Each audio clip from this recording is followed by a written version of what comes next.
Guys, I almost forgot what I was even going to talk about today. It's crazy. Um, one of the few reasons why I do like these cloudy days is because there's no glare from the sun. So it is a little bit more camera friendly. What I want to talk about today is following instructions.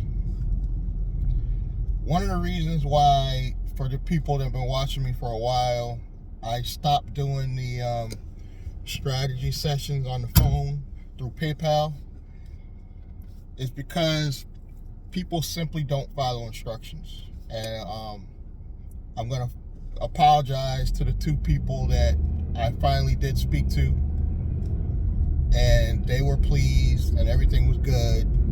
But out of probably 50 people that I've done strategy sessions with over the past 2 years, hasn't been that many, probably 50 over the past, probably even 3 years. 3 people didn't follow instructions, and I said in the description, after you pay through PayPal, to email me your phone number and the best time to reach you. Yes, I know I didn't have a CRM at the time. I'm growing with you guys, so I'm learning this stuff as I go. And in the beginning, I didn't have a process for making this simple. I have PayHip now, I have a process in play now, but at the time I didn't. And I'll be honest with you, I forgot that it was even in the description. You'll find out, especially have multiple channels, you'll forget that you even have certain links in the description on your videos. I got to go back to old videos, especially Z-Tegrity stuff, take out the links, put new links in. AI's made that easier now. I think even YouTube's made that easier now. You can auto do that, have it already pre-set up. But at the time, you had to manually go in, change this stuff, and I just forgot. And out of probably 50 people, like I said, 3 didn't follow instructions. Again, I'm apologize because I finally did get a hold of her and everything. But one lady, we were going back and forth on email, and she just didn't read the email. When I emailed her back after she put in a request, that she didn't hear from me. I emailed her back. I think the discommunication is people don't read their emails. And I'm not saying I got an excuse, but I probably get anywhere from 20 to 30 emails a day, which might not be a lot if you're like corporate executive, but for a regular person, that's a lot of money. I mean, that's a lot of emails. So I doubt they get more emails than me. I could be wrong, but she didn't check her email. She puts in a dispute through PayPal.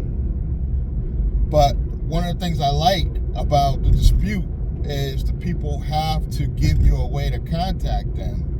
She put her number in, and she gave me I don't even think she gave me an email. I think she did give me a number, and I contacted her. Or no, I contacted her through the dispute, through PayPal. And she reads that, and I think I put my number in there, and then she finally got a hold of me, and she got away, took that process down and through PayPal. I didn't even know you could do this through PayPal, to be honest with you.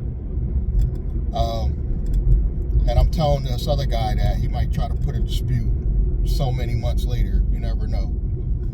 But that was one. I had another guy. She was so happy. Before I get to the other guy, she was so happy with the results of our strategy session that she even joined one of my membership, and she paid for the year. So that tells you that I'm giving out information that could help even people that have more money than me, because I've simply gone through a process that they may haven't gone through. I might not look like it, but I'm a guy who's dealt with probably every major network marketing company out there. I've done affiliate marketing, real affiliate marketing, like where you're promoting banks. I promoted software for different companies. I actually have a physical holding company, which some people don't actually have, in Navy Federal Credit Union. And along these past 5 years, I've done some stuff. That's the reason why I think I can help people. And I put a couple processes in place that help me make money outside of rideshare online. So I'm not saying I have all the answers, or I even have most of the answers. I just might have answers for you upcoming new entrepreneurs. Only because I've been going through the rat race for a while. I'm just going to the bank now. Actually, I'm going to Chase. Just to put money in, actually. Not a lot of money, but one of the things I also talk about on the channel is the room rental hack, where you rent rooms, like you subcontract rooms to supplement your rent. And I've completely wiped out my rent. I've rented to just 2 people, and I don't feel rent free because there's still some utilities, but for the most part, they completely wipe out my rent. I don't have to come out of my pocket to cover the rent where I am actually living right now. But I'm going to the bank to put some cash in because the guy gave me cash. That's where I'm going right now, because I put it in my personal account right now. But this guy, going back to the story, the next guy, he emailed me. We were going back and forth. Finally, I don't know if I put my number in the email, he responded, or he put, I don't know what happened, but now I'm thinking of it, I should have did that with this dude. So with this guy, I think I got an email from the guy, I think it is, but no, let me go back to the first dude. The first dude, he finally got a hold of me. He had questions about just some loan sources based on his credit score. He did his own credit report, so he had it in front of him. I know I'm all over the place, I'm sorry. So he had his own credit report, so I had an idea of where his credit score was, and he just wanted some loan sources. Gave him like a list of 5. He was happy with the strategy session. He's in trucking. I gave him some ways to make it more low risk, because his trucking, if I'm not mistaken, this is the guy that said his trucking company is his holding company. And he was asking me what he's thinking he should do about that, and I gave him some pointers. Because out of a lot of transportation codes, trucking is probably the most high risk, I would say. But he was happy. The last guy, he keeps going in my comments, and I hope he sees this video. He's constantly going in my comments saying ironic and this and that, because I'm comparing getting scammed by Troy Mason and E. Dean Cole, which was thousands of dollars. He's comparing to the $49 he paid me through PayPal. And because he doesn't follow instructions, we're going back and forth where he'll go in my comments and make a smart remark, and I'll leave my email address. I can't leave my phone number because everybody will call me it. But I'll leave my email address. I never get a response. I think I got an email once from who I thought was him, but I didn't think to put my phone number in the email. I think I just emailed him back and said, email me your number and the best time to call, and I guarantee you just never read it. that's where we are now. And because I'm so busy, I didn't think to go look for his email, because I get 20 to 30 emails a day. I try to see, I can easily tell which ones are emails from those type of customers, because they're not formatted like a business format. So I usually can spot those quickly, because I get a lot of solicitations from companies. I'll be honest, banks. I'm not even middle class technically yet, and I get a lot of solicitations from different companies, banks. But I would notice like a regular person emailing me like that for information. At least I usually do. As far as I know, this guy still does not email me. I think he was under a company, something consulting, which I get a lot of people with consulting in their name. That's a no-no. If you're listening, do not put consulting in your name. Consulting is not necessarily high risk, but I think putting consulting leaves you at a disadvantage, because banks don't particularly think consultants make a lot of money. So I wouldn't have did consulting. I would have did something like even business services before I put consulting, even though that's a general code too. A specific code for online stuff that's not e-commerce would be, to me, software publisher. It's just a lower risk code. It's good for a lot of online stuff. But I can't get this guy to respond to me other than responding in my comments on the videos. But if you're watching this video, I'm hoping I don't get a million more emails. But my email is Blanding, BLANDING @gmail. Email me your phone number and the best time to call you. Now, I don't want any of you guys trying to scam me and saying you're him just to get me on the phone. I'm going to know. I'm going to do some qualifying questions. So I'm going to know. Because you will get one joker that'll try that. Oh, I'm the guy, just to get me on the phone for free. But I'm willing. I don't have a problem helping this guy out. You know, it's frustrating that people don't follow directions when you say it's right. Go in the description box, and they got your email, but they didn't read the other stuff. So it's a little frustrating, but it is what it is. The first two people are happy. You know, I got the message across. You're probably not even going to watch this video, because this is not going to be one of the more popular videos. It's just not, you know. But I tried.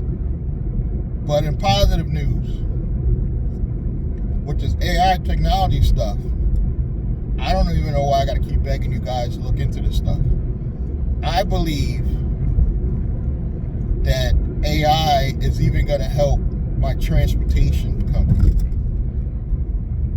And I'll tell you why. Because my plan is to set up a new entity, and the reason why this entity is guaranteed to succeed is because all I'm going to do is move my rideshare business that's in my name over to this company. So that's $50K a year right there. But how AI is going to help is I'm going to do a rideshare newsletter.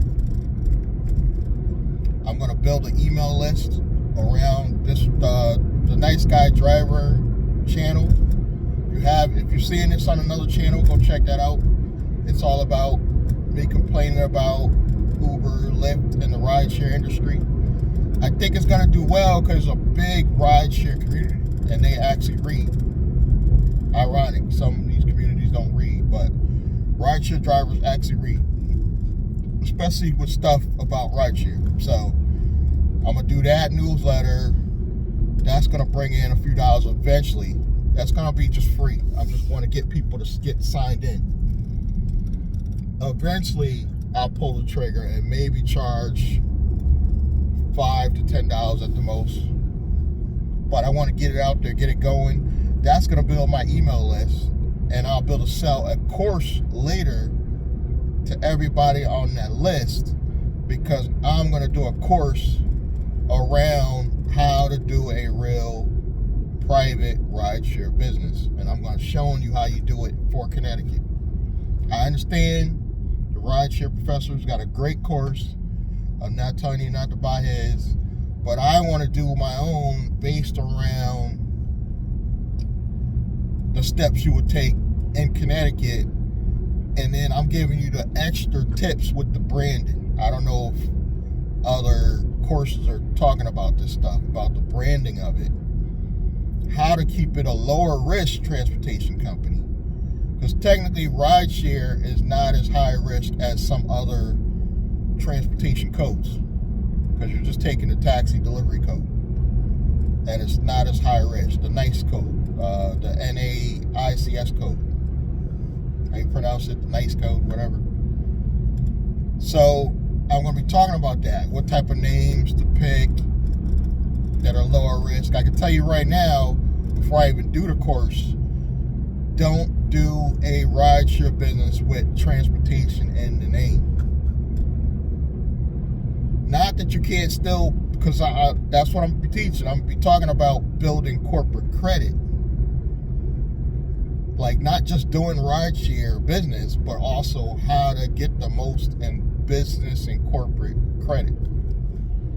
And one of the ways is to keep it as low risk as possible by not putting those high risk names together, like transportation. Don't put that in the name. You can have a transportation company without transportation in the name. That's, believe it or not, is going to get you more in business and corporate credit. So I think it's going to blow. The course is going to blow, but I'll even if this takes a year to build up the email list just to sell the course, I already have the course done, because I'm going to be doing it as I'm going along the journey. So the course will be done in video format. You know, I might just do it on another channel so this audience don't necessarily see it. You know what I mean? And then I can easily launch a course. And the goal is to make more than that $50K. Also, the same business can rent out cars to Uber and Lyft drivers. Now, I don't want to get crazy. I don't want to necessarily be a rental car business. But with some of those lines of credit, I'm going to purchase more cars, put drivers in those cars, and they're basically going to pay for the use of my commercial insurance to use those cars. And I'll give them other ways outside of just Uber and Lyft to make money. So that'll be like a guaranteed. I'm going to be getting it daily. So this is going to be, well, maybe not daily. I might just do weekly. I'll probably just charge them weekly if I can't get away with daily. But the key is, really, if you can, to get them to pay daily. Because banks like to see more money. They like to see money often. And if you could get just 3 drivers just to pay, let's say let's just say a flat $110 a day for use of your commercial insurance, you're looking at easy 6-figure business right there. And the drivers could make 3 times that, depending on if they're doing the cargo stuff. They're stealing Uber and Lyft customers for private limousine. You know, this is the kind of stuff you could do. You can get these cars. I'm going to be buying cars that can qualify for, if not black, definitely comfort, and possibly one for XL. And I want to drive whatever luxury vehicle. So we'll have one of hopefully 3 different types of vehicles to choose from. Eventually get a person to dispatch, you know, so we have a local access. And if I'm feeling really bold and daring,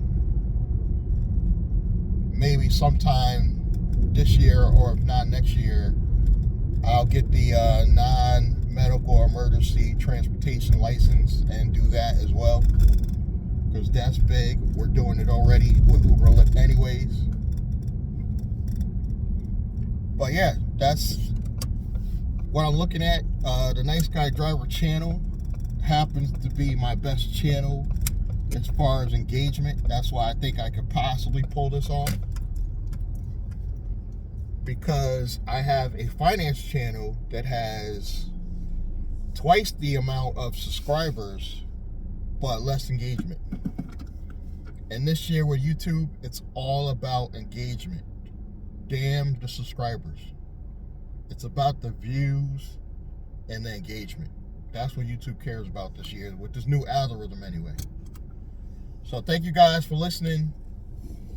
If you're that complaining person that did the strategy session and you're still complaining, email me and I will get back to you, and I'll see, hopefully I can help you with your questions. Thank you guys for your continued support. Subscribe, like, comment, and I'm going to see you guys in the next one. Thank you.